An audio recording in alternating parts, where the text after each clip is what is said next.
Evening, everybody. We pride ourselves on starting on time, on schedule, so it's 7 o'clock and we're going to get going. And I appreciate everybody coming out here. This is the RCA Candidate Forum for the 7th District of the House of Delegates in Virginia. We're very proud and appreciative of the candidates we have here and the time they're devoting to tell us a little bit about what they do and what they see in the future. RCA, as many of you know, is a citizen volunteer organization. We've been around since 1967, so we're 50-something year working to give a voice to the concerns and the interests of the people of Reston and surrounding areas. I've often asked people confuse RCA with RA, the Reston Association. I see some nodding heads out there. It's very, very easy to differentiate the two. We're the ones that have no staff and no money. We also have no swimming pools, so please consider that. But what we do have is generation after generation of concerned citizens who devote their time and their attention, in some cases even their money, to represent the community's will, to look after issues, everything from the comprehensive plan, which is in the process of being done, to affordable housing, to parking, to the library, to parks. All of these issues come up, and I know a number of you I see in the audience here have been very busy on this, going to meetings, going to the county, working with the county officials to try to see that the vision that all of us share here at Reston is continued for generations. So I want to do a few administrative notes just before we get started with our distinguished candidates here. First off, just like in the movie theater, if you have a cell phone, please silence it and turn it off. Okay, I see over 50% of the audience. You are being taped at this point. Will be our president over there, Ms. Wilson, doing the honors for that. This will be made available to local TV stations. Also, it will be put up on our YouTube page, but we will put out a press release allowing people to link into it. Of course, the candidates will have access to it along the way. The schedule that we're going to do with this has got sort of different pieces to it. The first piece, we will invite our candidates to give a statement, if anything they wish to say, to tell us about themselves or about their vision along the way. We allow 3 minutes each for these. As the candidates have been briefed, Vince back here has a series of cards. Basically, when you get the yellow card, that means it's about 30 seconds left. If you could please focus in on how you want to end that. And when the red card goes up, that means we're at the point. And so in fairness to all of your colleagues, we will step in and try to say, please finish that up for today. But again, what you're all here are our candidates. One of the things about living in Reston, as you know, we tend to be an activist community. We tend to be involved. We tend to be hardworking in a lot of these things. And so we generate an embarrassment of riches of candidates for an office, any office that comes up in this area. And we have 4 very distinguished candidates who have records of activity and success along the way here, and we are very honored and pleased that you are all here with us this evening. After we have the statements, I will then come back a little bit and we'll describe some questions which can come from all of you along the way. That will take about an hour or so. And then we will allow our candidates to do a wrap-up as far as any things that they care to say that maybe haven't been covered that might be important to you. So with that, one other thing. As questions come up, we're going to start with Shyamali, but then each time we have a new question, we will start with a different person and then move to his or her level to follow along so that everybody has a chance to be the first person to answer a given question. So Shyamali, if you could start us off. Sure. The mics should be on. If it's a green light, can you pull it over to you? Yeah, by talking. Good. Make sure everybody, can you get everybody here? No, not that. Try again. I don't think it's on. We didn't leave it on. That's going to go green in about a few minutes. Now you're good. All right, you hear me now? Yep. Well, good evening. Thank you to RCA for hosting this forum, and I thank all of you for taking time to be out here tonight. I'm Shyamali Hauth, and I'm running for delegate in House District 7. We need strong leadership in Richmond to fight against the relentless attacks on our education system, women's rights and reproductive rights and freedoms, our progressive values, and even our democracy. As an Air Force officer, I took an oath to support and defend the Constitution of the United States. My oath does not end.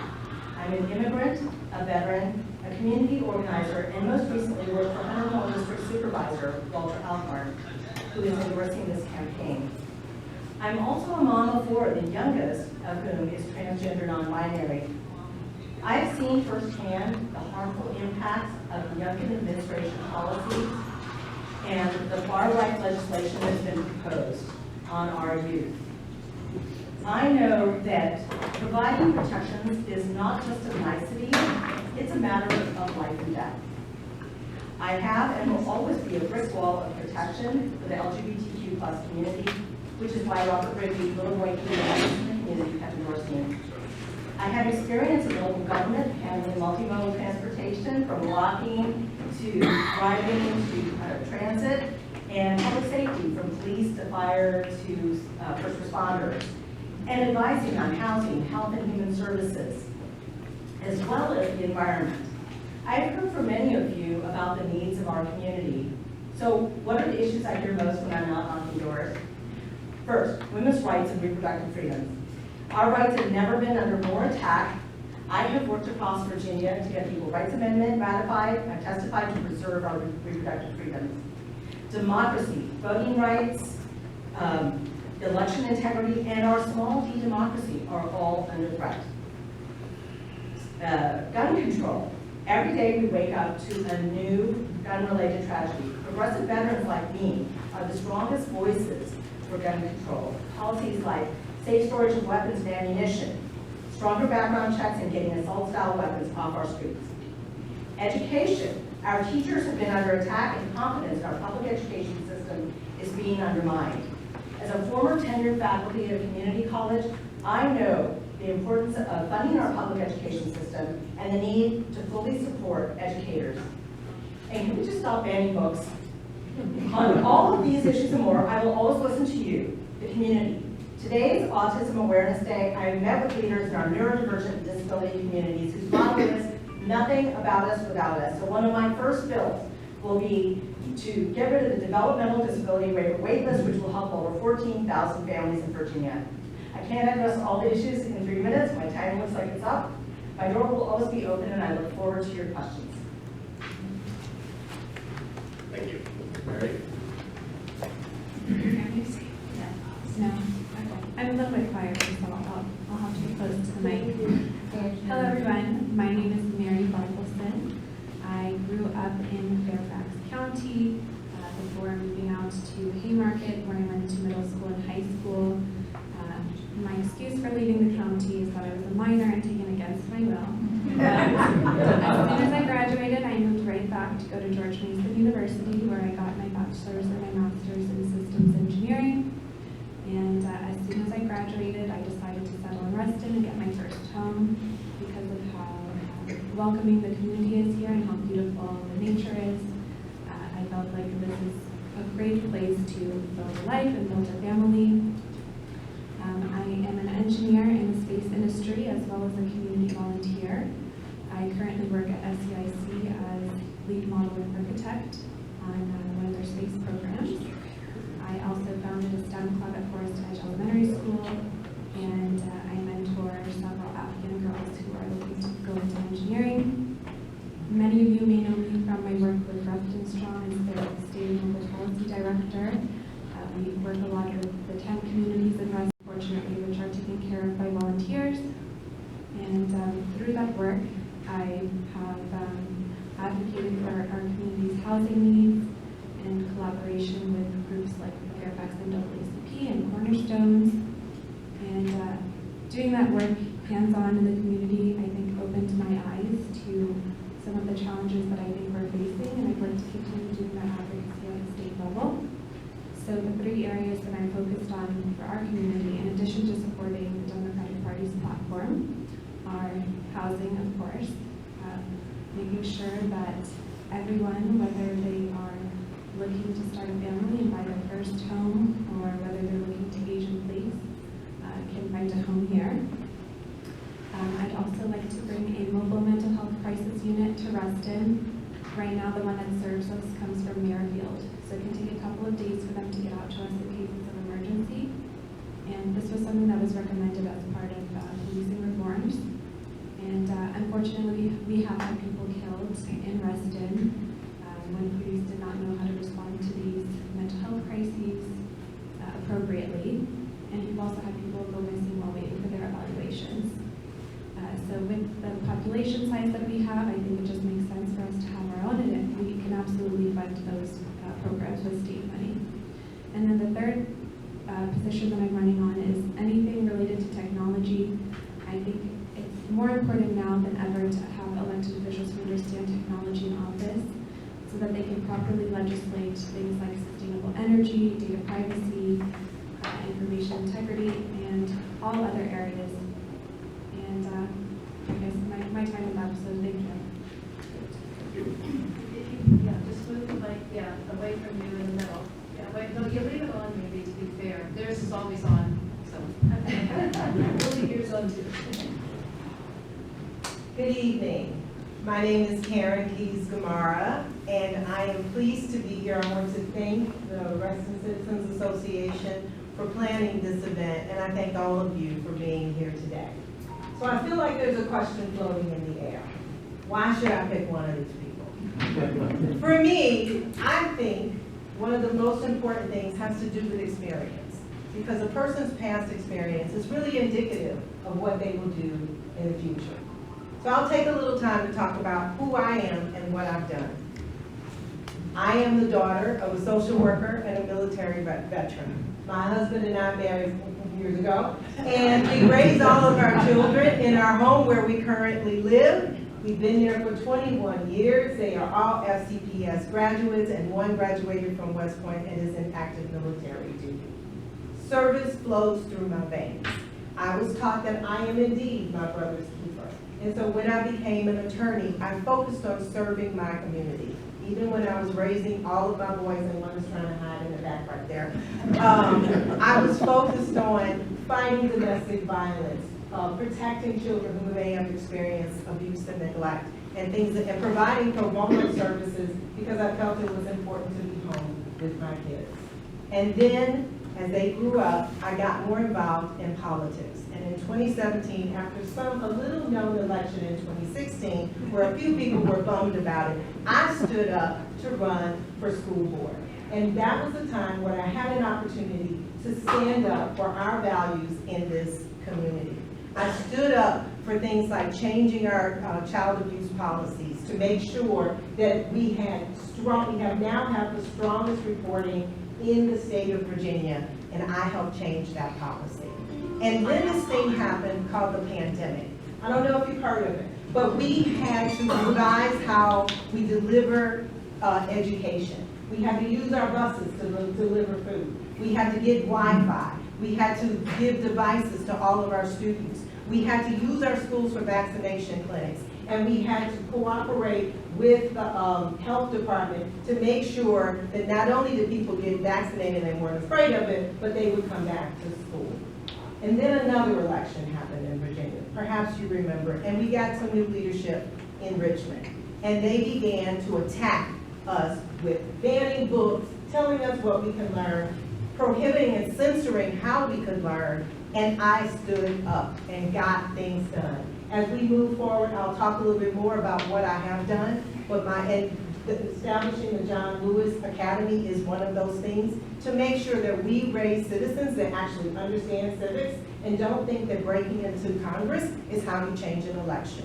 So, thank you. I look forward to sharing my experience with you. Oh.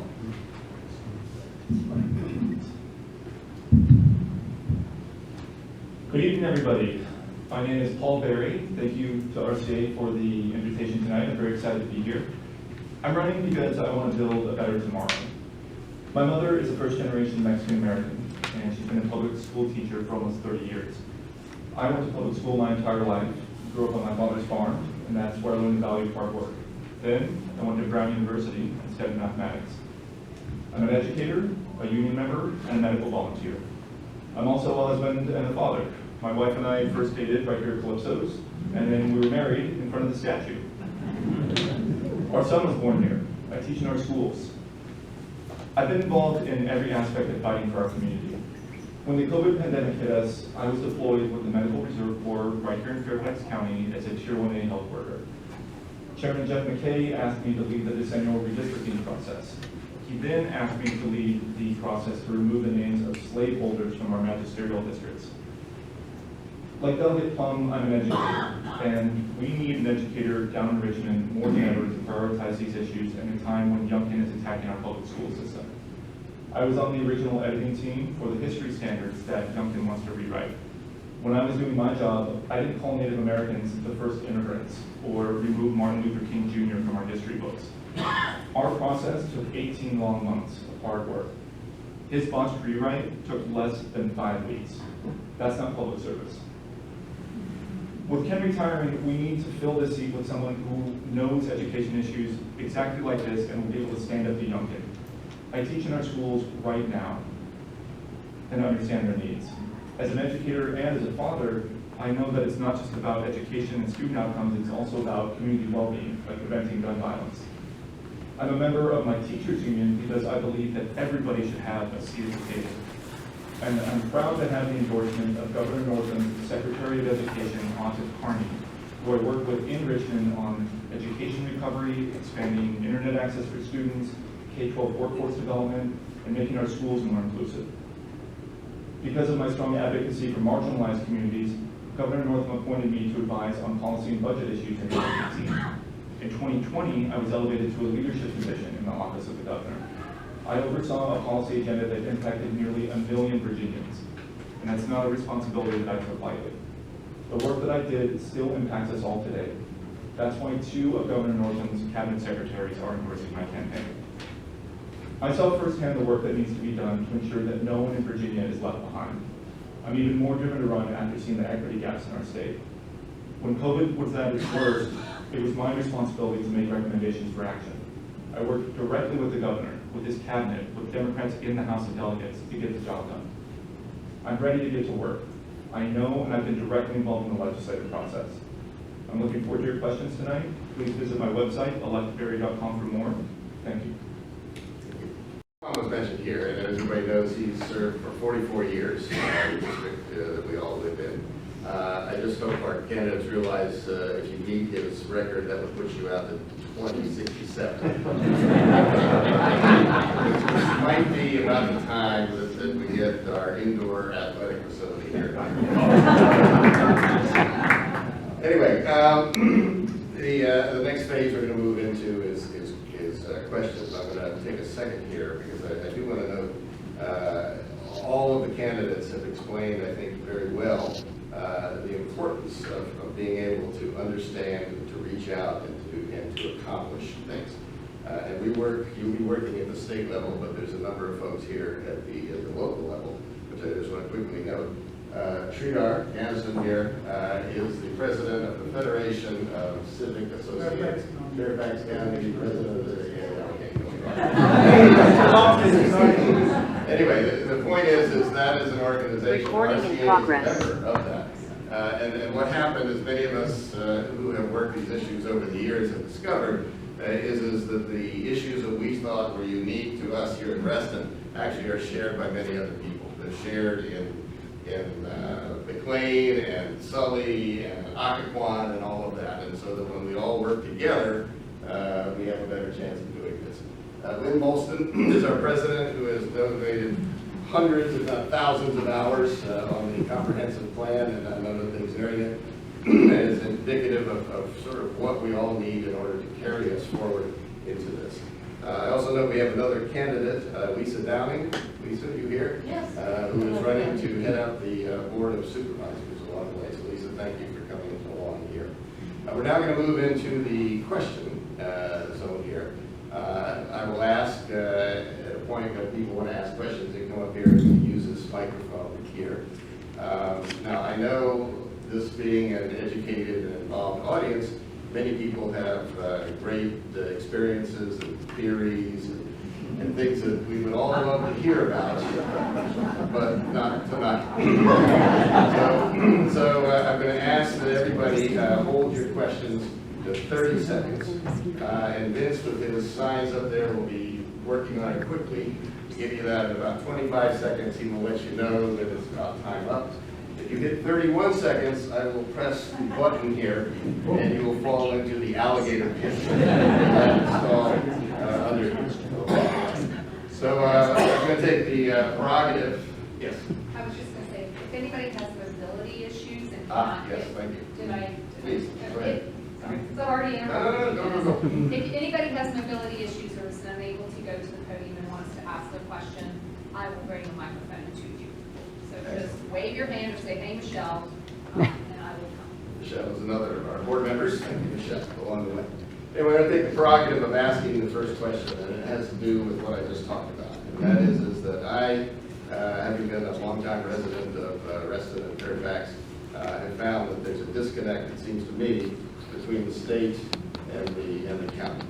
And I realize there's lots of issues to that. There's party issues, there's geographic issues, there's a personality, there's all kinds of issues.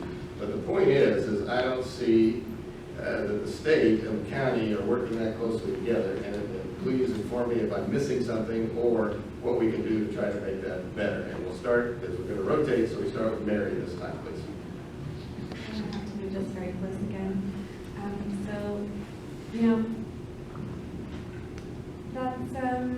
I think you're right that sometimes the county and the state don't work together.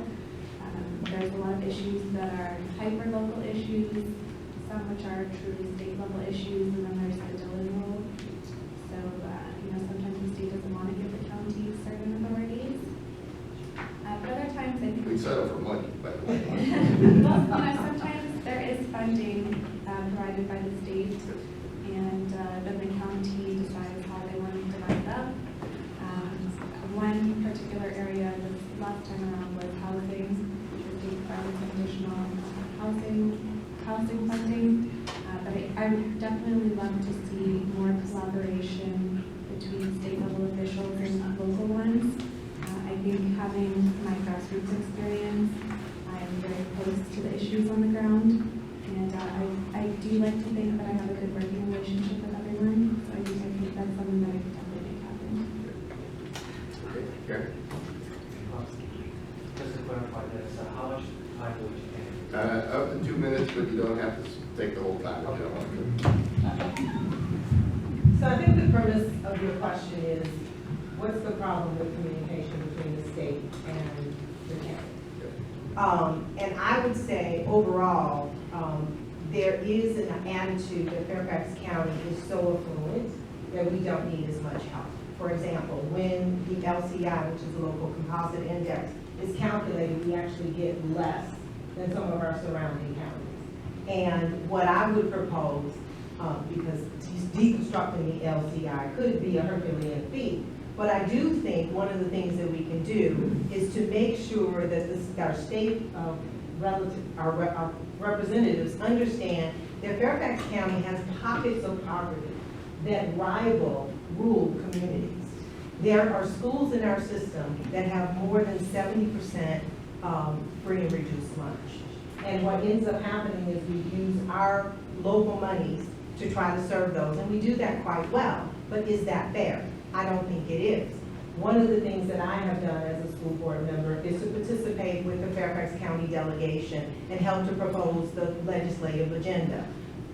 We have to keep helping them understand that we have more similarities than we have dissimilarities. Another problem, I believe, has to do with safety. A lot of people have tried to work with VDOT with respect to improving safety in our roads. What does black mean?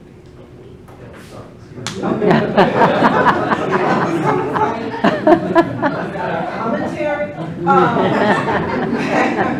But in any case, so for example, I know that there are a number of safety issues with respect to our schools. So I would propose legislation to address the ingress and egress of our students from our schools, right? As of right now, we have to go through various hoops, etc. But I think there should be legislation that says that's a priority. Protecting our children is a priority. So that should include identifying someone directly in VDOT, identifying people within our local schools. And when these problems come up, this is where we focus, because protecting our kids is a priority and absolutely essential. Paul? I think this is a terrific question. So by the Code of Virginia, my role as an appointee in the Northern Administration is defined as the liaison, this is a direct quote, a liaison between the community and the office of the governor. I spent years trying to build that bridge between the community and the office of the governor and figuring out where problems and solutions and that communication can exist and where it doesn't. Part of the problem that we have down in Richmond right now is that we have a part-time legislature. It's 6 to 8 weeks to get everything done, and we do not have enough time or energy as a delegate in order to do everything that we need. Relaxing the delegate rule would be one solution to encouraging local control over a variety of different policy issues. Fairfax County specifically has, in the Virginia Constitution, the executive council style of government, which gives us a little bit more flexibility in the way that we address our public policy problems. But I think it's time to start evaluating how effective that is and perhaps how to update it. The last thing that I'll say, there isn't necessarily a communication gap right now between ourselves and Richmond. There certainly is, Dennis alluded to, a money problem. The governor keeps talking about a $2 billion surplus. There's not a surplus. We have been underfunding services across the board since the global recession in 2008. Education funding, by law, should have $863 million more dollars every single year. But the people who make the decisions down in Richmond cannot allocate that money because of a variety of different political reasons.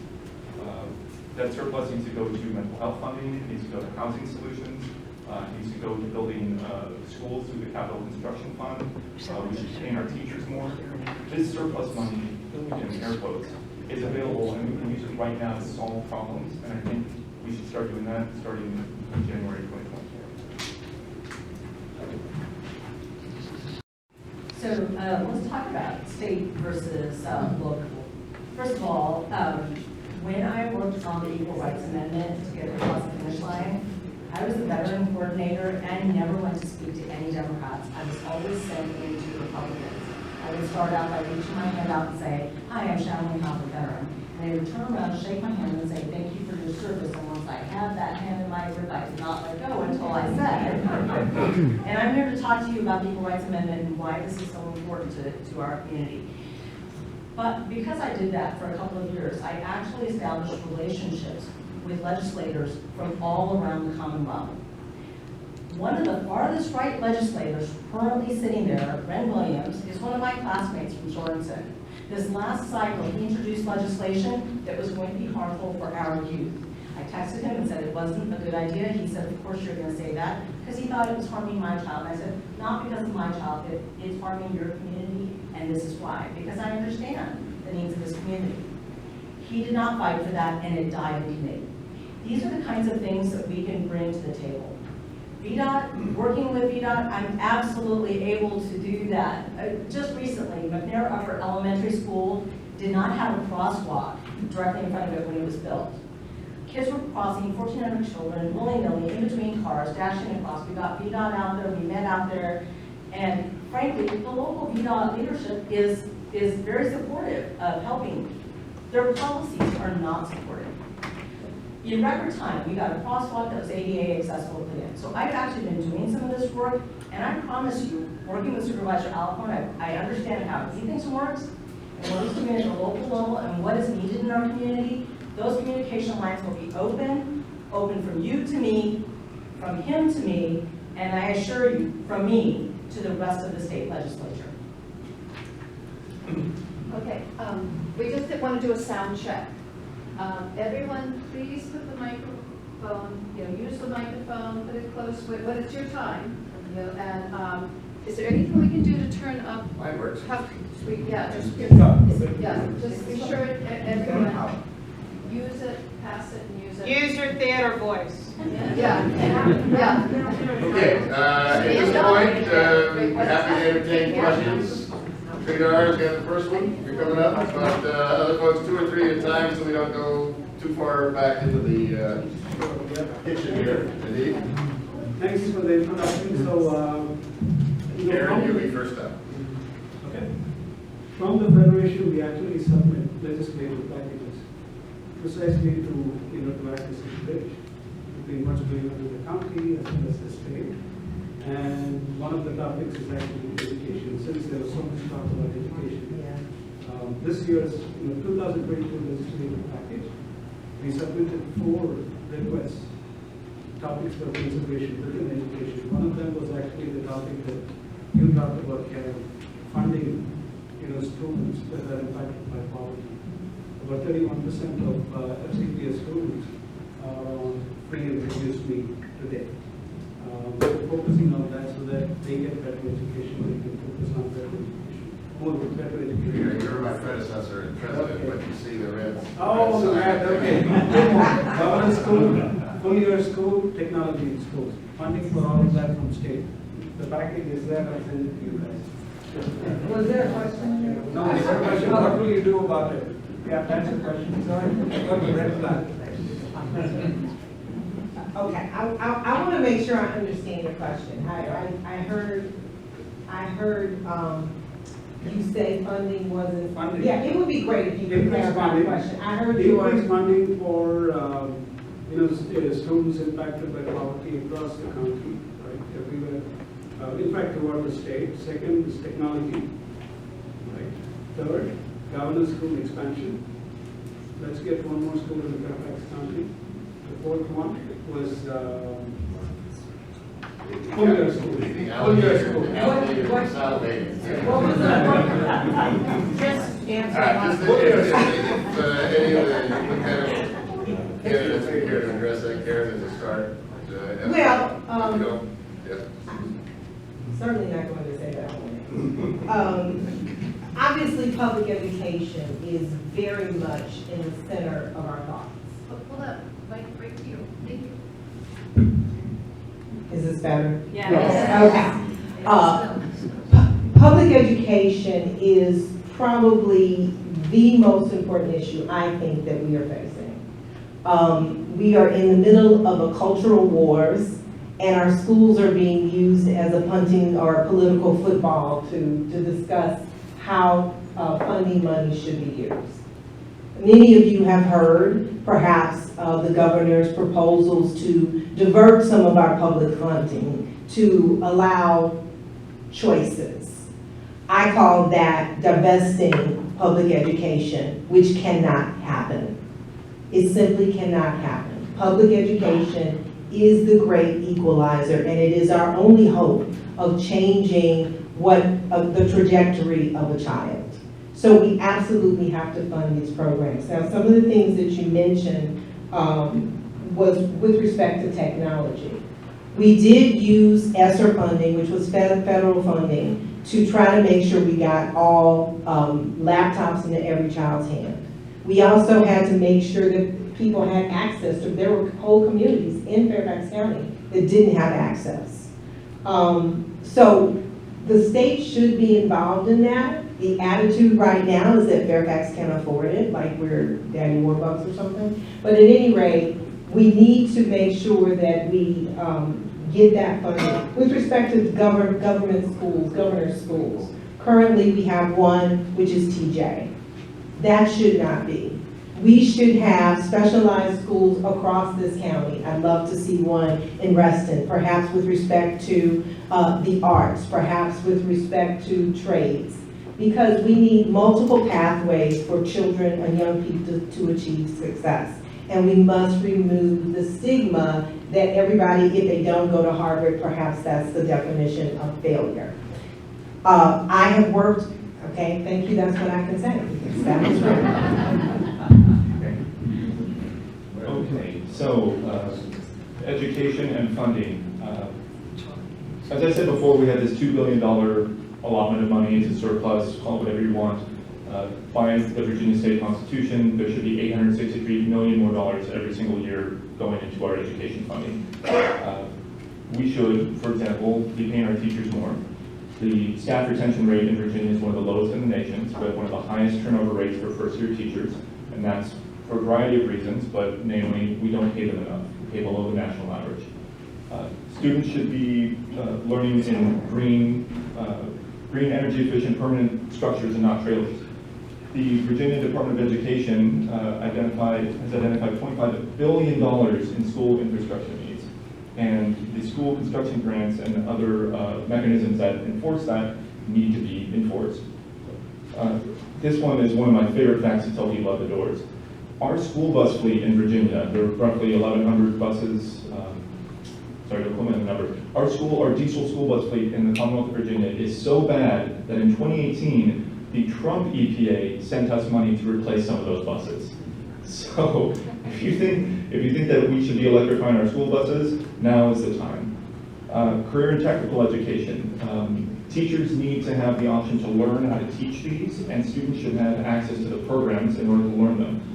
We don't have vocational ed anymore. We have career and technical education because we have cybersecurity, we have medical sciences, we have culinary arts. These programs have limited access, even here in Fairfax County, where arguably our public school system is one of the best in the nation. Special education reform and ESL funding. There was $1 million and $1 million in ARPA funding that disappeared from ESL funding. I'd like to see that replaced somehow. Special education reform. I spent over a year as a special education teacher and cannot tell you how valuable and rewarding working with that student population was. We need to do better for them. My time is up, so I'll pass the mic. See if that works. Don't start our time yet. We're really great to bring it in and test, and otherwise. Is this okay? Yeah, I mean, you want me to hand you this one? No, that's fine. I don't want to get too loud. Just wave at me if it gets too loud. Okay, here.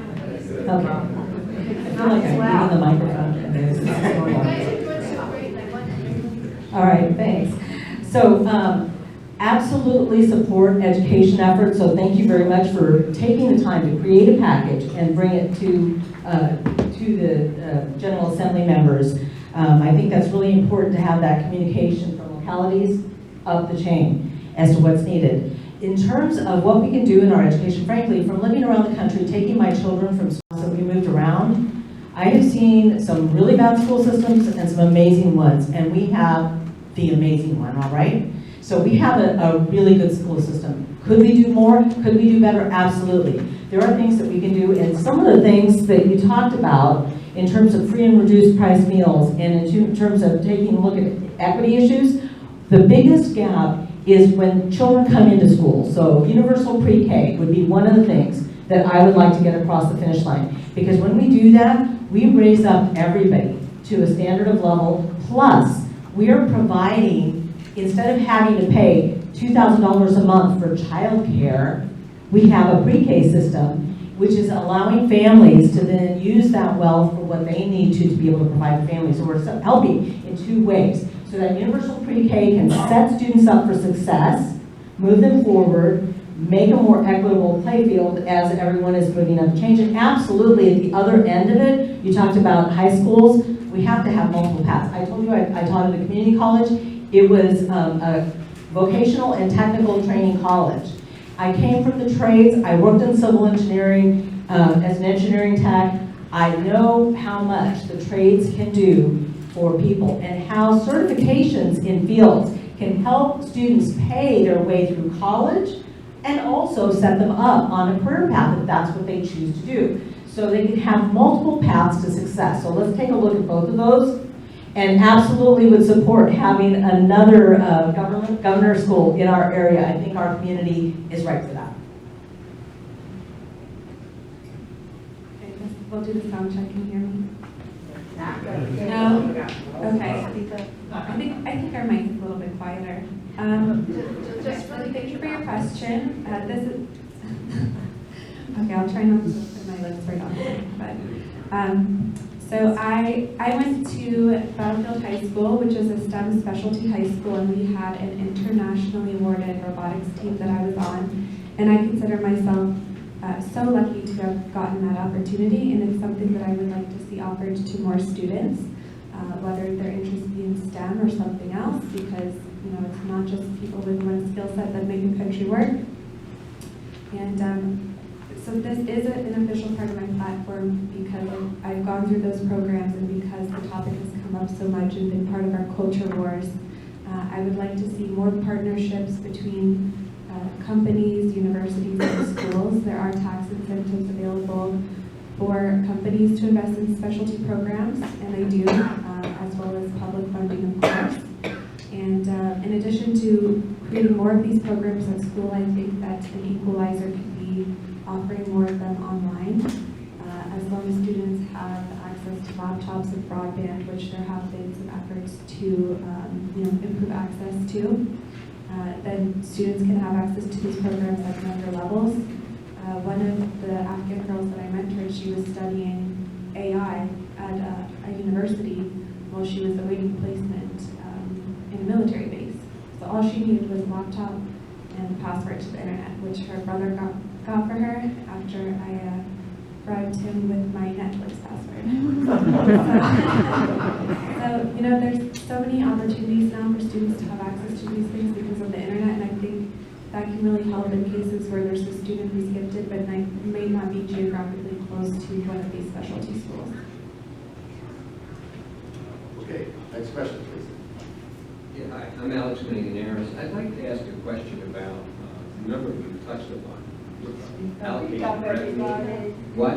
Better, okay. The question I want to ask is about the allocation of revenues within the state. The state gets, taxes we pay in, and they allocate it out to counties or maybe legislative districts, I'm not really sure. What can be done there to ensure that we're getting our fair share is kind of a hard thing. Maybe we're more affluent, maybe there are other areas that have higher needs. But how does that process work, and how can you leverage that process when you get involved? Paul, you're up. So the most precious thing, thank you. The most valuable thing that we can talk about in the concept of this question is the AAA bond rating that Virginia has. We've had it for like 76, 77 years in a row. That keeps our interest rates low, and we can borrow against that so that we can build roads, build schools, et cetera, et cetera. The way that the legislature has ensured that we keep that, one of the ways, is constitutionally we're required to add to the rainy day fund every single year, even if we know that that money should be allocated for something else. I am not an enormous fan of that, especially, I guess, during the pandemic, because there were enormous, unprecedented needs, and we had federal funding, but the law is the law. So within the boundaries of the law, as a legislator, I'm going to embrace every budget tool, trick in the books within that 6 to 8 week period, and then again when they meet for the veto session and the budget session, in order to bring whatever needs we have to bear, focus the tax dollars that end up in the revenue stream onto the projects that are most needed. Again, off the top of my head, I think teacher pay is at the top of the list. I think we need to be doing more on environmental issues, namely water quality. We have 3 watersheds here in the 7th district, Nichols Run, Deep Run, and Hogan. And for example, Lake Ann, you used to be able to swim in that lake. It's now no longer safe to actually swim in. Those types of things aren't going to be solved, like the water quality, from the district, the supervisor of the district alone. You need a wider solution that encompasses state efforts. On health issues, I have the endorsement of Governor Northam's Secretary of Health. I can talk all day long about equity gaps and the way that we distributed access to health during the pandemic and what we're going to be doing better. But mainly, that to go back to your question, it's all about resources and how you budget that during the budget process. All right, are we good? Okay, I'm getting the hang of this. So let me start with something that's really basic. When I talk to Restonians, they're the most kind, caring, compassionate people who want to do good for not just our own community, but for all communities. And I think that's, that was how we were founded. That's the kind of in the DNA here in Reston. And so when we talk about, equitable distribution of the funding, yeah, we don't get as much up here because we have a really great community, and there are places that don't. If we want to get more of that funding up here, let's look at creating better communities in other parts of the Commonwealth. Creating, economic vibrancy in Southside, in Southwest Virginia, doing some things that actually stimulates their economy so that they have more resources that stay in their community would actually end up giving us more wealth and creating a better Commonwealth.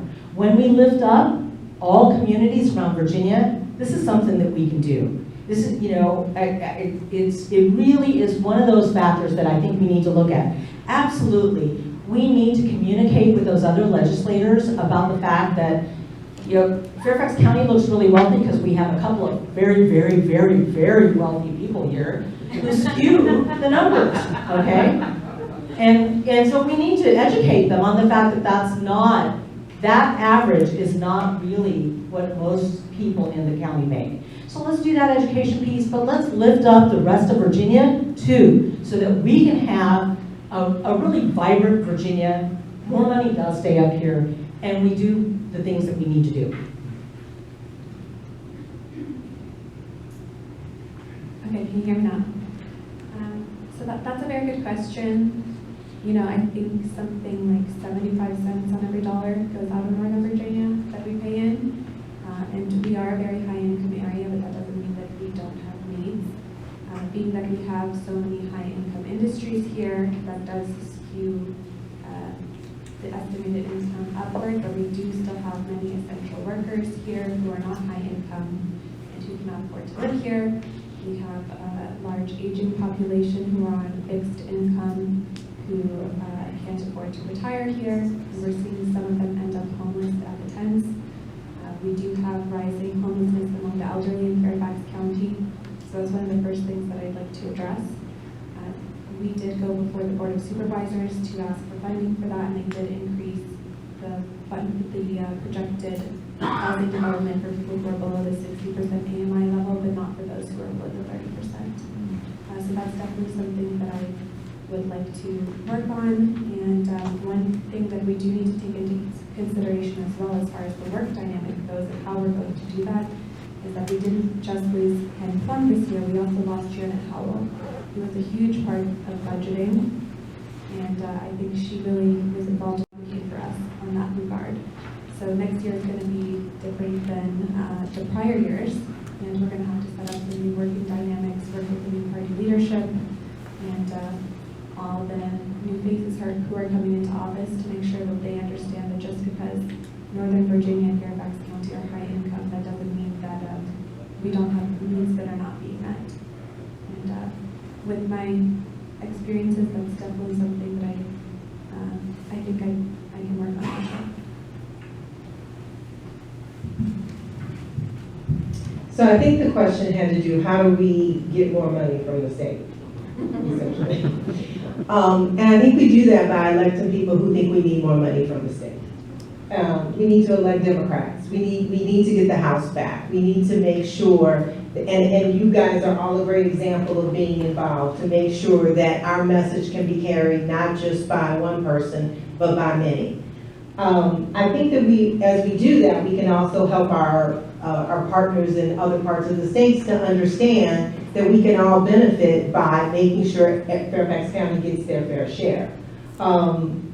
One of the things that I think that we can do is support small business. I imagine that I spoke to a gentleman just a few days ago who runs an IT company that does audits, right? But as a small business, he actually feels that he's supported more in other states like Maryland. So we need to improve those incentives, and those are the companies that will hire, bring taxes to our area, also help train employees, improve our employment all across the state. And imagine if that was happening across the state, we would help everyone. And the other thing I think we have to do is we have to start having very serious conversations, not just paying lip service, but things about, for example, the opioid crisis. We now have children that are overdosing, and we have not invested in beds. We do not have beds or programs in Northern Virginia. So we have to have those strong leaders, we have to have Democrats, and we have to get serious about the needs of every county, because this is an epidemic where kids are ingesting and snorting fentanyl, and we are not prepared to take care of them. We have to get serious about our needs, and we have to elect Democrats. Thank you. Hi, I'm Travis Johnson. I get active in the community pretty much because I want my kids to come back here when they're done with school. I'm graded that way. So I look at all of you, I hear everything that y'all are saying about individual policies, things along those lines, but I'd like to take it up to the 100,000-foot view for a moment. What is your vision for Virginia, and how does that specifically relate to making Reston a stronger, better community?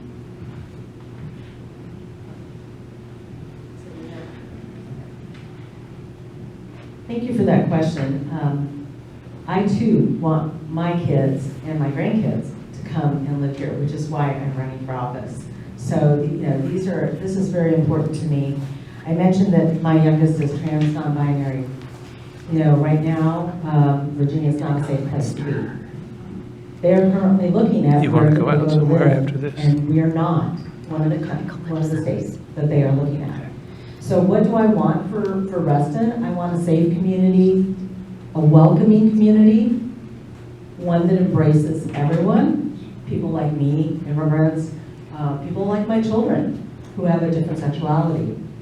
I want them to be able to afford housing here. I want them to be able to get a good education here. These are the things that we would want for our community here, just locally in Reston, in Fairfax County, and in Virginia overall. I would love to have this, Virginia's been #1 in business for a little while, right? Businesses know that we've been coming here, but we saw in North Carolina what happens when you have an unwelcoming environment. Businesses decide not to come. So we could very easily lose that status and lose all of the economic development that happens because of that if we allow this pathway to continue of just harmful legislation. So that's one of the things that I think we need to absolutely keep our eyes on as to what kind of a community do we want here. The other piece of it is it needs to be livable. This is why I work so hard on walking paths. House prices near walking paths are higher. We have 1 or 2 here in Reston, and we are so blessed in this community to have a really great walkable community, but there are old infrastructure needs that need to be taken care of, and we need to look to improve those. Thank you for your question. So I am of the younger generation and the only young dumb in the race. So I feel like Please speak up. So I think I'm very close to the issues that the younger generation are facing, and a lot of us are putting off having children because we can't buy homes and we can't afford to live here, even though we all grew up here. So the biggest thing is cost of living, and also being able to make a livable wage. We've been accused of being lazy, even if we do everything right. We go to school, get a good education, have very high student loans to pay, high housing costs to pay for, and so it's just not workable for a lot of us. So if we want to make Reston a place where the next generation can thrive, then I think that we need to make sure that we're giving support to the next generation. And sometimes that's through educational initiatives, but other times it's looking at what barriers are in their way for their growth. One thing that has been brought up from knocking doors, I see young families that move here from other states, and they tell me that they can't work in the profession that they're trained in because Virginia has the second strictest laws in the whole country in order to work in that particular field. So So even if they have work experience, they can't use it. So then they're not able to make the living that they would be able to otherwise. So I think that Virginia actually needs to do a study and determine where our laws to enter the workforce for essential industries compares to other states and make them comparable. So that'll open up a lot of opportunity for professionals to work and make a living.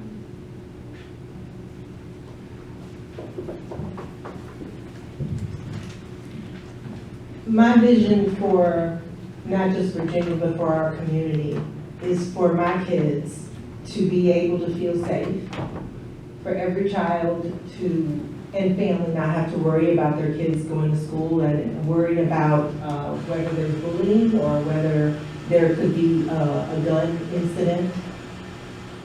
That we develop such a culture of respect, as I believe Mr. Simon stood for. By the way, I actually think he did a really good job of providing the basis of inclusive zoning that welcomes individuals and provides a diversity of housing and incorporates welcoming various people of different incomes.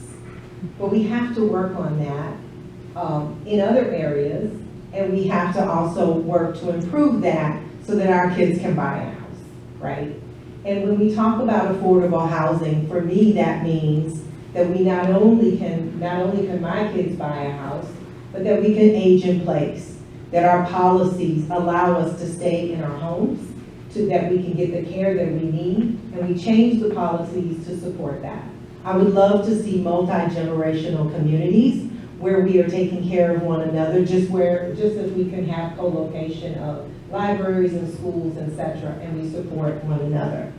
I have a dream of our community that is respectful of every person, irrespective of race, religion, gender, sexual orientation, and that we don't argue about what books we read. And we actually embrace the history of Virginia that includes us being the seat of the Confederacy and the home of many presidents. And we use that to train our students and talk about openly what that history means. And we talk about how to improve the future because we have taken the time to learn our history and work on improving and developing leaders for the future. Thank you. Just going to repeat the question. So what is my vision for Virginia? One that's inclusive, diverse economically, safe physically, healthy. These qualities it's no coincidence that they're all associated with Reston. We are a planned community. I came here first because I wanted to embrace that part of my life and live those values here. In Virginia, I think we need to be respectful. We need to be civil in a time when those qualities are most in want. I think we also need to be bold. The other team is not always playing by the rules or even a playbook. I think it's difficult sometimes to collaborate in that kind of environment. I'm committed to doing that without compromising on my progressive values. But I guess from my experience in the office of the governor, you have to have that all-encompassing view. You have to consider all of Virginia. Myself and other appointees came from different parts of the Commonwealth, but at the end of the day, everything we did impacted everybody. And as I said before, the policy agenda that I oversaw impacted around 850,000 people. Sometimes that wasn't always easy. During the Democratic trifecta, I can't tell you how many times I heard the words, Paul, we're all Democrats. You don't have to ask about that. You don't have to look into that. We're going to take care of it. That happened most frequently and frustratingly during the pandemic, to my great consternation. I can say more on that if anybody's interested later. But the point is that even on our own team, we don't always play along, and it's important to recognize our differences. What are the things that are driving us to collaborate or not? What are the goals and priorities that the other person sitting across from you has? And how can you accomplish those things together? Because at the end of the day, we have to do all these things together. If we try to go it alone, I don't believe in that philosophy. You're up. Hi there. My name is Paul Friedman. I am the Executive Director of Safer Country, a gun violence prevention nonprofit. And I lost a relative to a bullet in 1981.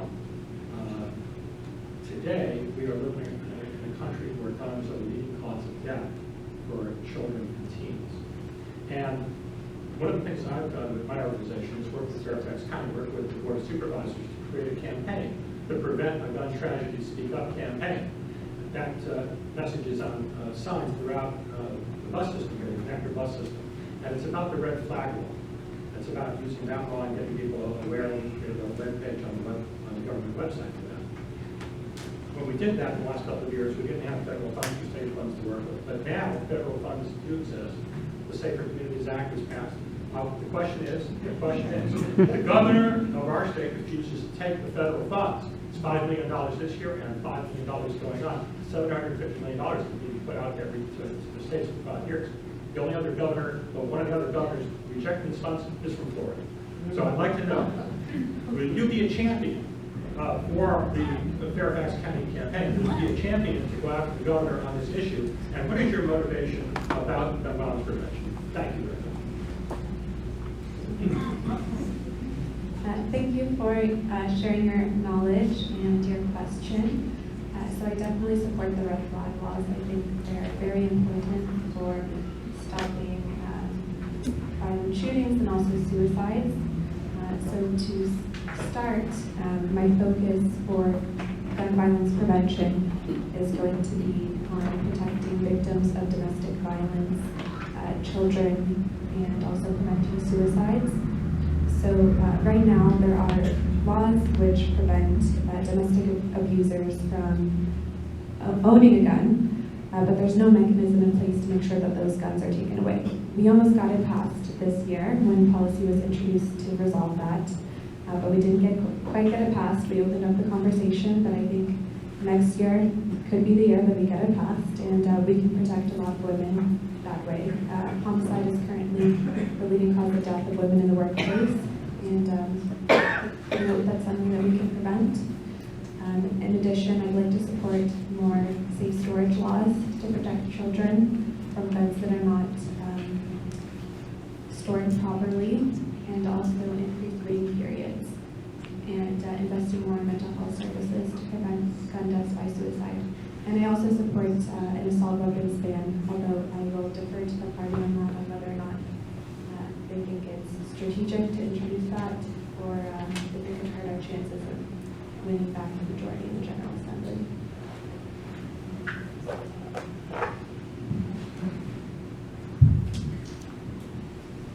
So in my work as an attorney representing the best interests of children, I often see how families can be devastated by violence, by gun violence, etc. While I have not had that touch my family, thank goodness, I certainly have seen the grief of families. And I'm just returning from a rally involving Timothy Johnson that was shot by the police in Tyson's recently. There is no greater loss than to think a person is okay 1 second, and with the pull of a trigger, they're gone. And so my motivation is twofold. One, to protect children, and two, to stop all these irresponsible discussions of the Second Amendment. It is not, I think that there is a lack of understanding, and there is a marketing scheme that is really helping gun manufacturers and has nothing to do with protecting our communities. I personally believe that I'm ready for a ban on assault weapons. There is nothing in the Second Amendment that contemplates that we need weapons of mass destruction. You are not hunting for deer with that thing. And I think that we have to be strong. I think that the majority of the public is with us. And we can ask to not only ban assault weapons, prohibit high-capacity magazines. I'd also like to have required child-proofing on our guns, stalker prohibition. I don't think we can get strong enough on this issue, because guns should not overcome our ability to be safe. And so for me, it's not a negotiation. I'm happy to shake hands, but I will not compromise our values. We have the right to feel safe in our schools, in the restaurant, in our theaters. And so that's a non-negotiable for me. I think it needs to stop. And I will be uncompromising. And one of the things I think I would enjoy very much is embarrassing Mr. Youngkin on this issue. Thank you.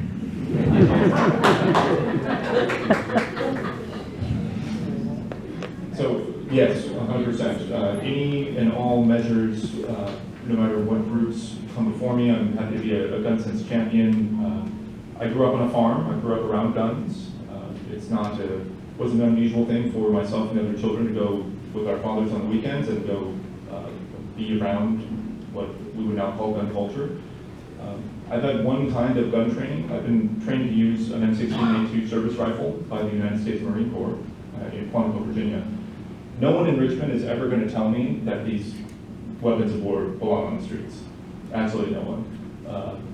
We need to ban assault rifles and any variants that they come up with. You can't change a barrel or the paint on one side of it and expect me to believe that that's something that's okay to continue producing and selling on the streets. We need to ban gun stores near schools and child care centers, high-capacity magazines, ghost guns. Virtually anybody with a plastic printer and a computer can print a gun at home now, which is an absolutely terrifying thought. I think we should be keeping guns out of the hands of convicted domestic abusers. Anyone that has been convicted of domestic abuse should have their weapons confiscated for a period of time. Strengthening our background checks, licensing. There are federal regulations for gun license for gun dealers that aren't matched currently in Virginia, and if we match those, then we would be adhering not just to the federal regulations, but in many other states. We should also revoke the reciprocity law, the gun carry law. I'm an educator and a father. My son is 1.5. We are going to be in the public school system together, perhaps, at some point. And I can't think of anything worse than him just knowing about these things. But the tragedy is that our children already do. They have lockdown drills. They have bulletproof backpacks. They have those experiences that I think I can safely say most of us in this room didn't. And that's traumatizing to them. And we shouldn't allow that to become normalized. But we have to fight down Richmond in order to do that.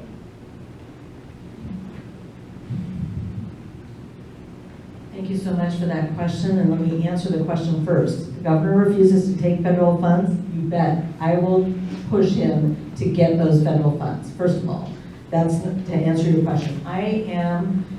It's not a pleasant thought to stare down a barrel and know, this could be your last moment. So, what are we going to do? There were a lot of proposals made here, and I agree with almost with all of them. We need to limit a lot of this stuff. How do we get it across the finish line? How do we get this stuff done? Because it's about time. And you know what? One of the things that I'm going to let you in on, the most gun-free zones in America are military bases. If you live on a military base, you can't have your weapon in your house. You have to store it in an armory. Think about that. Think about that.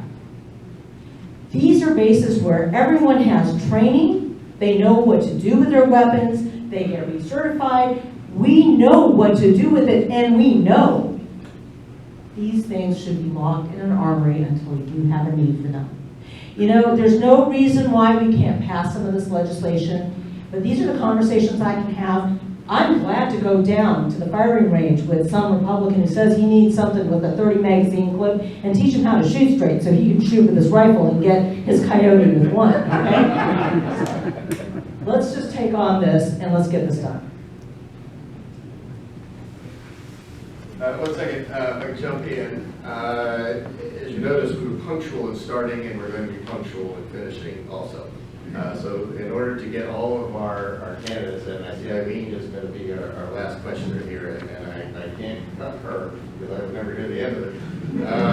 So if the candidates don't object, I'd like to propose we go to 90 seconds instead of 120 for the following questions so that we can get all of the people in here, if that's acceptable to you. Vince, I know this involves more math. You'll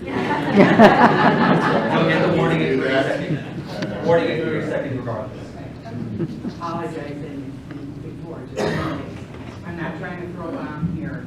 We talked a lot about funding and how scarce money is and how many needs there are in our community, in our what is your view on casinos in this district? Thank you. Aaron, you're up. Yep.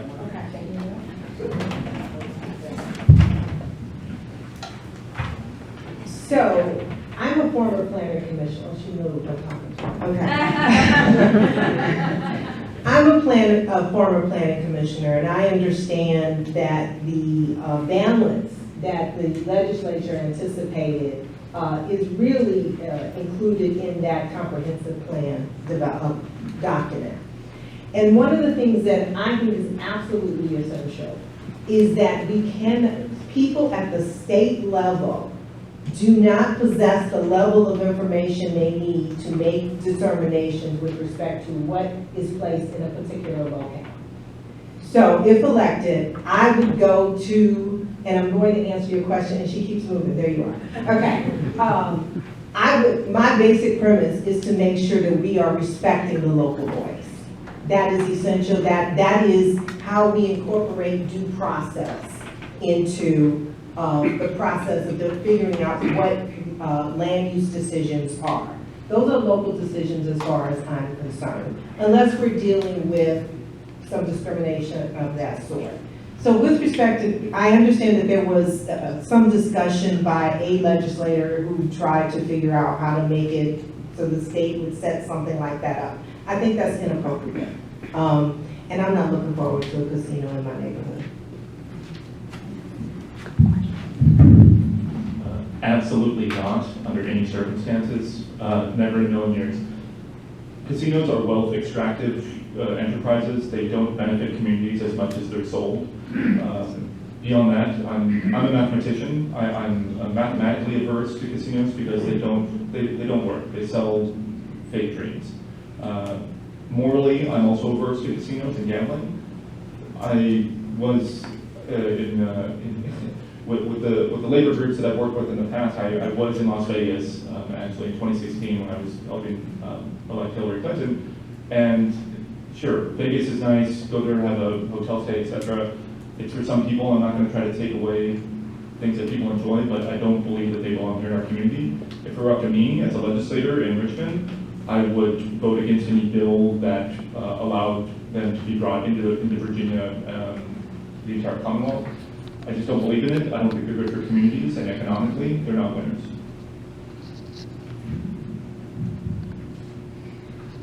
So let's, there are a lot of things that don't work with casinos.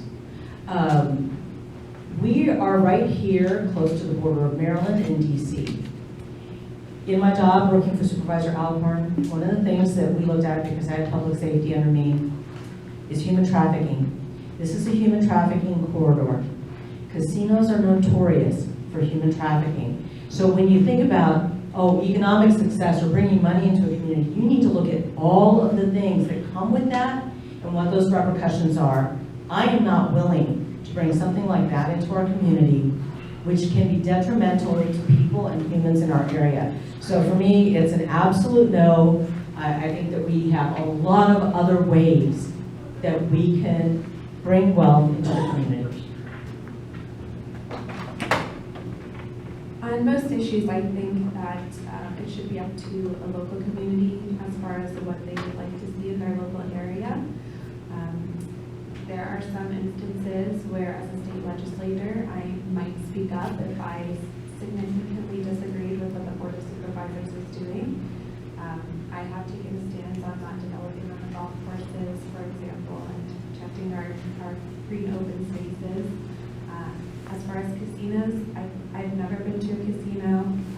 I don't drink, but I think I'm in line with the others on this panel that that's not something that I would be supportive of. And as Shyamali mentioned, that human trafficking would be a concern. It is an issue being so close to DC, and the legislature has taken some steps to prevent that from happening, but it's absolutely not something that I would like to see here. What are the top 3 personal characteristics that you would be bringing to Richmond that you think are most important? Paul, you're up. top characteristics. Microphone. Respect, civility, equanimity. Can I go on? I mentioned boldness earlier. I think we really do need to. We have 6 to 8 weeks as delegates to do the universe and more. There's so many unmet needs in the community, not just this one, but across Virginia. And if you don't like the word bold, then choose something else. But make it so that it's energetic and that we're bringing the problems, connecting them from the community into the legislative office, the branch of government down in Richmond. Whatever version that comes in for you, I want to be that delegate. Integrity first. That's where I've always come from, and that's where I'll always lead from. I think that is a key part of who I am. I will always lead with integrity. The second thing is kindness. I think we need more of it. We need to be caring for our community here, caring for each other, so that kindness, which I really feel is a quality of Reston, you know. I think that's really important as we approach different legislation. And lastly, service. I've led a life of service, 10 years in the Air Force, both enlisted and officer, 22 years as a military spouse. We went wherever the country asked us to go, whenever they asked us to go, sometimes to the detriment of our own family. I will continue to serve you. We have had a servant leader in Delegate Ken Plum for many, many years, and he has set an example of what it means to be a servant leader. Big shoes to fill. I'm not going to try to fill them, but service before self is my career. I think the first word that I would use would probably be bold. I'm not afraid to speak up if I think there's a problem with something, and to take the initiative to try to resolve it. I think also creative and innovative as well, and integrity. So the slogan for my campaign is integrity and innovation, and so I think that with my background as a systems engineer, I am trained to work with people from different backgrounds with different skill sets to come up with problems for all sorts of problems, big or small. And I think that allows me to think rationally and look at problems from outside of the box. And I think that could be very useful in the General Assembly. And so some of the questions that we're facing are not million-dollar questions, they are billion-dollar questions. And I think that my skill set is one that is missing in the legislature as a whole. So I think my professional background, along with my advocacy, go hand in hand, and I think that's something that's a gap that I could help fill.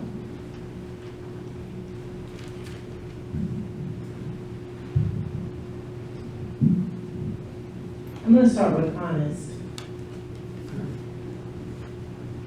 Just ask any of my school board members.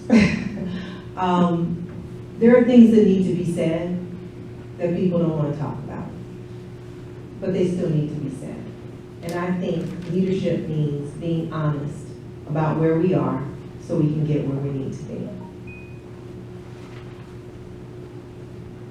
Some people say I'm an effective communicator. I hope that fits the category. But I think it's important that when you are honest, you're able to convey the concerns in a respectful way, but not compromising in the sense that we give up our values. I won't say what my mother would call me, but I would say tenacious. I think that's the nicer way to say it. Because there are some things, like protecting our kids, taking care of our community, making sure that the elderly feel safe where we are, making age in place, etc., fighting for public education, proposing a leadership academy in the middle of the pandemic, and people are going, huh? But those are the things that come with tenacity, because I understand that we have to move forward. Yes, we're working in difficult times, But when I think about my boys, who I won't point out, a couple of them are here, I just can't stop working because I have to use every ounce of my strength making sure that I leave this world better than when I got here.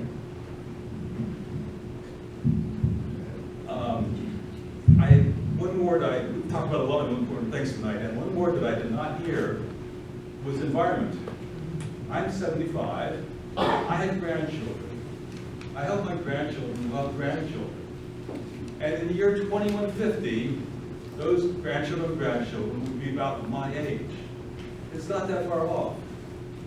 The decisions we're making today on land use, on infrastructure, I could list a whole lot of things, are going to affect them. Decisions we're making right now and that our representatives will make for us. So my question is, for each of you, what would be your environmental initiatives that would consider the grandchildren of our grandchildren? Again, it's not that far off. Thank you so much for asking that. I actually have a really good record on environmental issues. I've been on the board for Faith Alliance for Climate Solutions for the past 3 years. I stepped down to run because they're nonpartisan. So I have been working on climate initiatives here locally. The reason why I joined the board for facts is because they have actually done things at the local level to make changes. Not just say, okay, we need to do something, but gone in and done some of the work too. So, I sat on the board, I sat making, in the meetings for the community-wide energy and climate action plan, the CCAP plan for this community. Is it enough? No, we need to go even further, but we pushed about as far as we could on some of these initiatives. Some of the things that we've done. Here in this office, in Supervisor Walter Alcorn's office, because I handle transportation, we actually have an initiative right now here in Reston to do a pilot case for EV charging in our communities, because we have townhomes and condos. I live in a townhouse. I have a sidewalk in front. I don't have a garage. How are we going to do EV charging? This is something that we need to look at. When we talked about things like expanding 495 Next, which was a popular idea with many people, you will notice that Supervisor Alcorn and I advocated for him to vote no on that, because it was giving away that piece of land for 70 years, would have had an environmental impact on the localities around it, would have had our people sitting in traffic longer, which would have been also bad for the environment. So I look at everything through environmental sustainability. So at the state level, I think that making sure that we stay in the Clean Virginia Economy Act and the Regional Greenhouse Gas Initiative are going to be very important. Currently, we have a governor that opposes those two very important pieces of legislation. So we need to make sure that we maintain a majority and that we can protect those policies.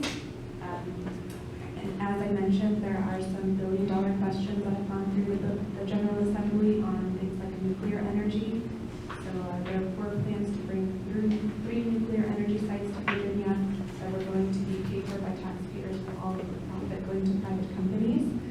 So luckily, we have groups like the Virginia Conservationist Voters who have been patron of for a few years now, who they always have to run out and talk to our legislators and tell them why these things are bad ideas.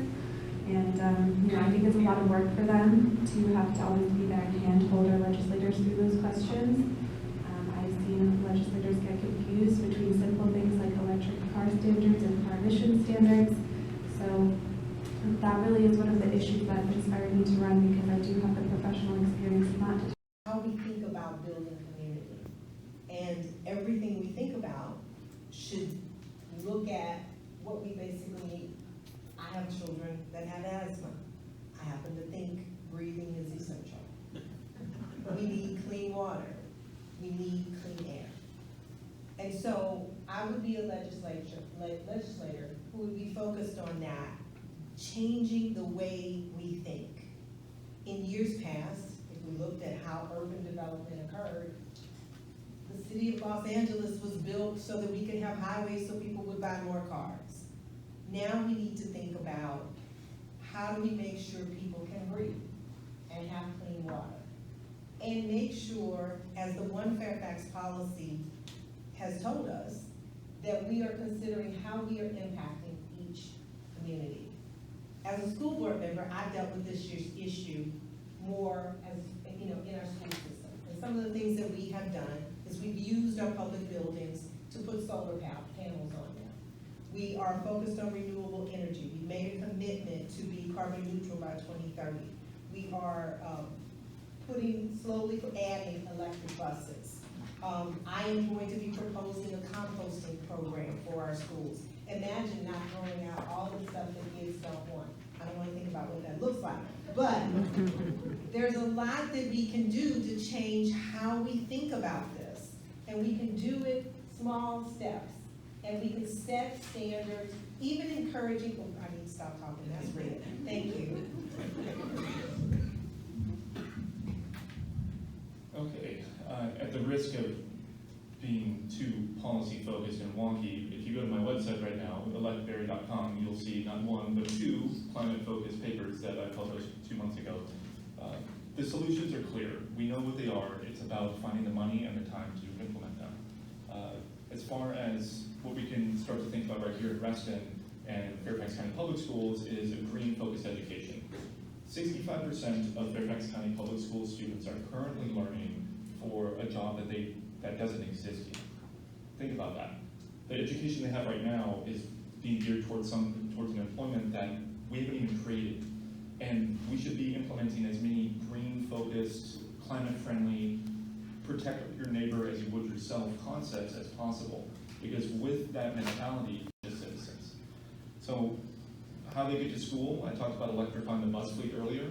If the Trump EPA thinks that our diesel buses are bad, we need to do something about that. We should also be electrifying the county services, our buses, logistics, trucks, etc., that service the different parts of the community. Reggie has been a great and fantastic concept for Virginia for us to be in for flood mitigation. We should continue to fight Youngkin whenever he tries to wave his magic king wand and get us out of that. The Virginia Clean Economy Act was a transformative piece of legislation that isn't just about improving the environment, it's also about creating jobs. Because those students that I've talked about right now, they're going to be working in those fields.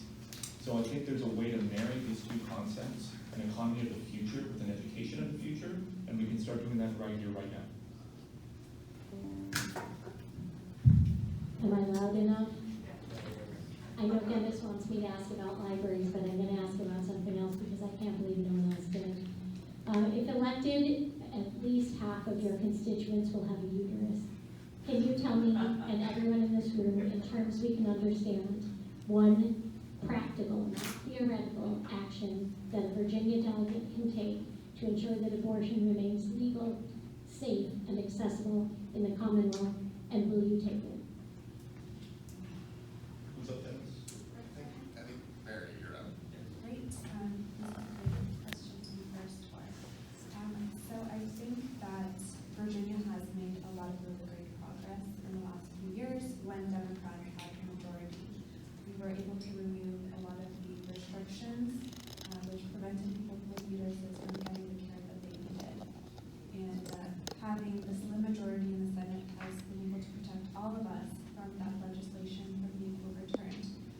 But we are at risk if the General Assembly flips red, that we could lose that progress. So I think it's going to be very important to see what protections that we can put in place to account for that. There have been attempts to restrict the use of things like menstrual data that's gathered on apps from being weaponized against people in court.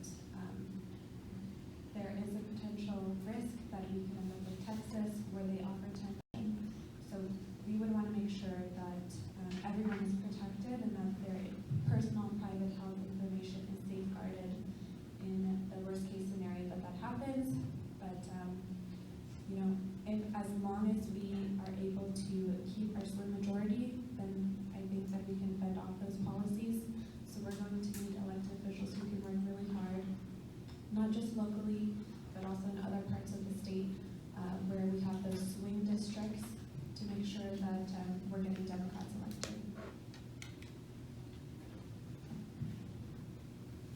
So I realize you asked for practice, especially if we win that, to me is the ultimate goal. We also have to continue to make sure that we're fighting for equal pay and our own ERA, right? I understand the federal government is having these continuous discussions, pontificating, but we don't have to wait for them. We can do our own constitutional amendment to make sure that women's rights are codified into our Constitution. In the event that we have to be on the defense, some of the issues that I would have to fight for are addressing the infant mortality rate and the maternal mortality rate, which is ridiculous depending on who you are, where you live, and how much money you make. I'd also use my land use, my planning commission experience to watch out for ordinances and things of that nature that would try to prohibit having access to reproductive health care and abortion specifically in particular locales. So let's say that there are conservatives downstate that might think, well, there's too many Democrats in Richmond, but we can do this locally. I think that we can put into our law to make sure that that's not okay. And that takes understanding of how people slip things in. And So you've asked about a practical step, showing up, listening. As a man who will never give birth, will never fully understand or comprehend the birth experience, the pregnancy experience, I don't think I have a whole lot to say other than to be an ally and to direct my energies towards supporting those that have that direct knowledge and that direct experience, and those who frankly just have the expertise, to protect reproductive rights. Marginalized communities are the most vulnerable when it comes to pregnancy, maternal health. I encourage Governor Northam to pass a bill that expanding maternal health services to include all Virginia residents regardless of documentation. There are around 300,000 undocumented individuals in the Commonwealth. If you roughly say that 50% of them can give birth, you do the math. So that impact and those steps in the legislative setting are things that I'm familiar with and have already accomplished. Beyond that, you can find me at least once a month in front of a clinic in Falls Church, supporting the clinic workers and anyone that's seeking abortion care. I think we do need to discuss the word abortion versus reproductive rights. There are settings in which we should be talking about the type of care and what individuals need, and if that is abortion or if that is reproductive rights or maternal health.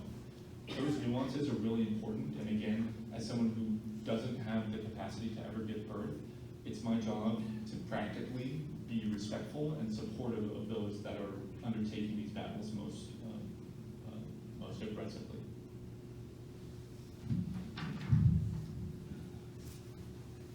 Thank you for that question. Practical. This last session, I went down and shared in front of the General Assembly and Committee my personal abortion story. I had to stand there and explain why I had to have an abortion and advocate for that. And it was because Delegate Shyamali Hauth was trying to introduce legislation to enshrine abortion in our Virginia Constitution. I am more than willing to take the heat and do that again. It's not an easy thing to do, and it's not something anyone should have to do for this basic right to be there. No one has the right to tell somebody who is pregnant what is going to happen or how their body can be handled or what can be done. There are horrific stories of people who wanted children, whose children are not viable, who are then having to sit there and wait slowly, day by day, for a child they want to die so the child can be removed. We don't need those kind of days. We need bodily autonomy. We need our government to stay out of our uterus and let us make those decisions on our own.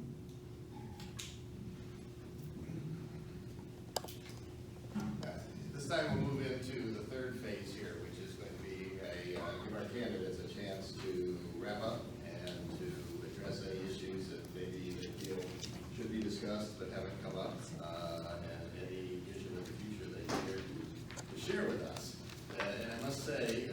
You started out as a group at an A+ on the timing, and then it kind of slipped to A. A- minus a little bit, and there might have been a B+ in there somewhere, but I've been looking forward to that. Anyway, it's been a tremendous evening, tremendous to hear all of your views, carefully thought out, obviously, and putting a great opportunity for all of us to hear.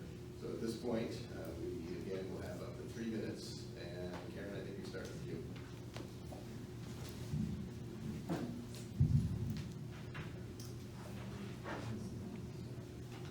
My vision is for every person in our community to feel safe, to have access to prosperity, for a thriving business community with a world-class public education available to every child. We need affordable housing. We talked about all of these things. The reason I believe I'm the best candidate sitting here is because most of the things I described to you, I've done as an elected official. I was the one that was being attacked. I was the one that, some operatives would come and have these, constant statements that were negative to discourage them. And never once did I back down. Because every day I look at the kids I represent in court, I look at my own kids, and I say, dust yourself off, let's get this done. That's what happened with the John Lewis Leadership Academy. It took 2 years to communicate with those in the community, to reach out to our staff members, and I developed a partnership with the bipartisan project that helped me gather 70 leaders from across the nation. And we gathered to develop ideas on how to make a leadership academy successful, not just for one school, but hopefully for all of Fairfax County and beyond in the state. Because I do believe we can take leadership in the area of public education. Yes, we have heard some embarrassing things come out of Richmond, but imagine if we could all get together and have some conversation and say, you know what? We are the seat of the Confederacy, and we've done some positive things well. How about we become the place where people realize that we don't have to fight about cultural wars or beat down other people, but we can use knowledge as power. That is what I did with that committee of 70 people, including the leader of the John Lewis Foundation in Georgia. Bringing these ideas together to build a brighter future is what I'm all about. I have worked to change policy on FCPS. I have worked with our Fairfax delegation. I have made sure that students felt protected.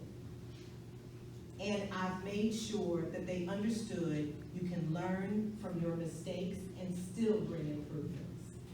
That's what I did as audit chair when I made sure that we had a study to improve special education. I have done this work at the public education level, and I believe that I can fight for your values in Richmond. Thank you. Thank you, everybody, for the opportunity tonight. This was really, I've sat in your seats before, and being up here as a candidate is a very exciting, new, interesting experience. I want to thank the other candidates for all your work. I'm running in this race because I think I have a very particular, unique experience that isn't always found in the House of Delegates race. I've already been down in Richmond. I can rattle off the bills that I've helped the governor take off the whiteboard, craft into legislation, and then pass into law. But ultimately, the reason why I'm running is about impact. As someone who oversaw that policy agenda impacting 850,000 people, the Latino population of the Commonwealth, the decisions that I made were seen on a day-to-day basis, especially during the pandemic. I helped the governor create a mobile clinic health program. I mentioned expanding Medicaid access to undocumented mothers so that they could get the health care that they needed for their American citizen children.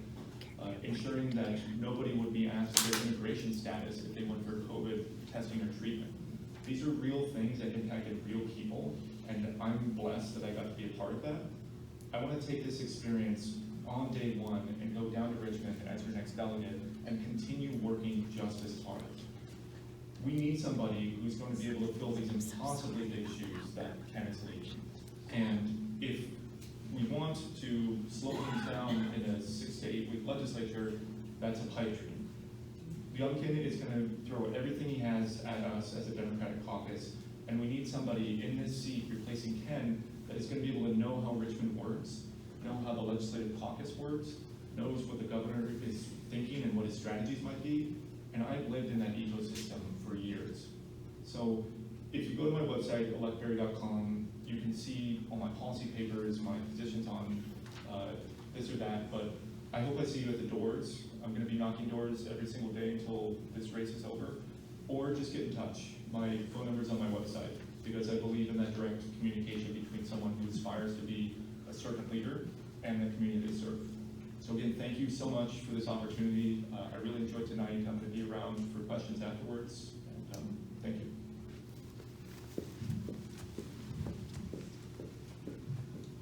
Thank you all for attending tonight, and thank you to RCA for hosting.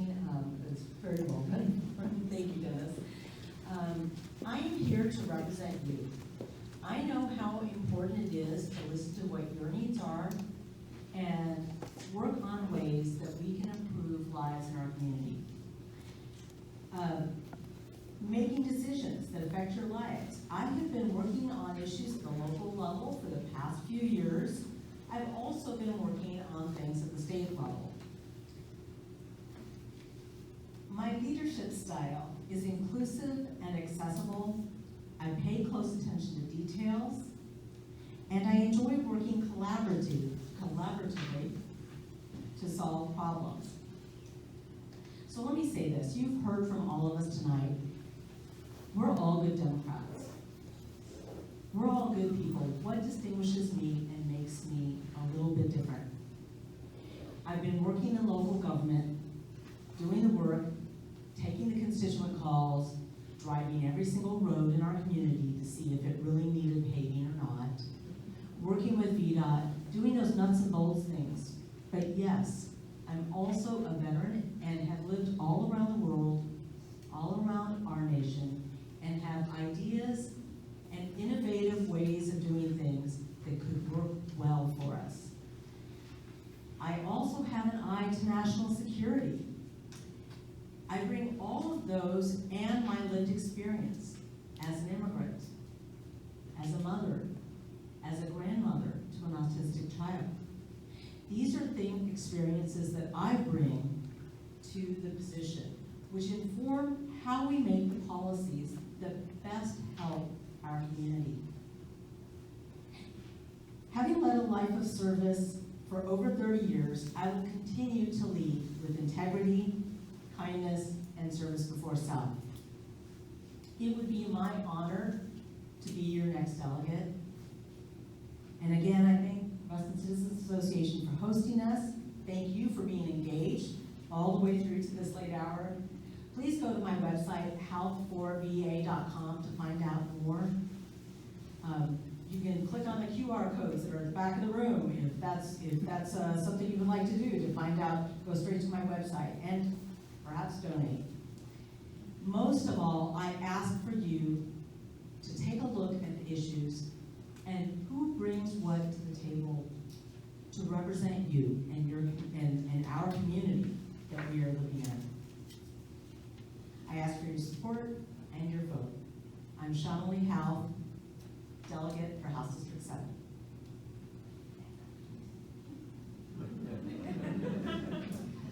Thank you everyone for being here tonight. I really enjoyed hearing all of your questions and learning more about the issues that you care about. One of the things that brought me to Reston is that it is such an involved and welcoming community.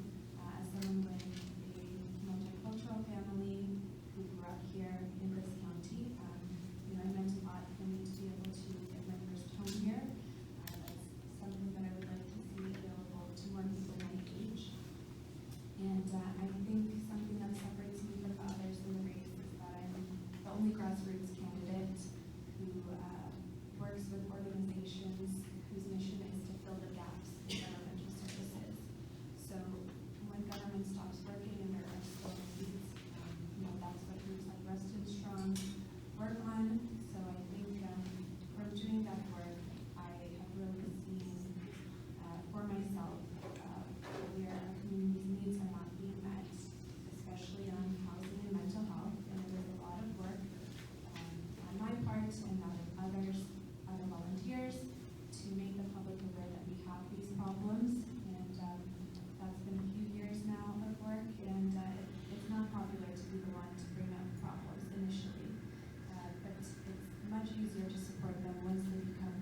hope you will also consider the different skill set that I'm bringing as an engineer and understand that technical problems and questions are not going away. We're encountering more and more frequently, and my skill set is one that is missing as a whole from the General Assembly. We have people who understand and have policy experience and plenty of lawyers, but we really don't have someone there who is elected who can answer those questions. So if you don't have someone who is elected, think about who it falls on to answer those questions. It's going to be people who are not elected.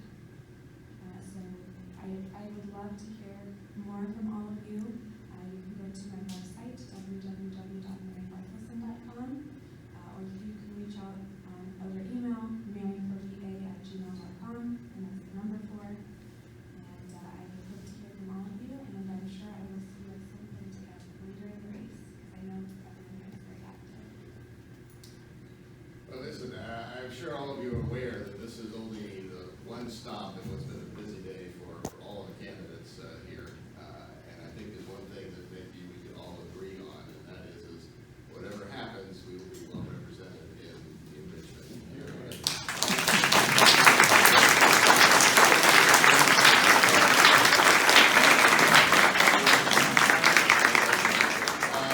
Despite the busy day, offered to sort of pull back a bit. If you want to ask questions or just shake a hand, please go ahead and do that. And then I don't know about you, but I'm ready for a drink. I'm going to wander over to Calypso. And in the spirit of generosity, I'm offering to buy the first round for any of our candidates who happen to wander over that way. Great audience. Appreciate it.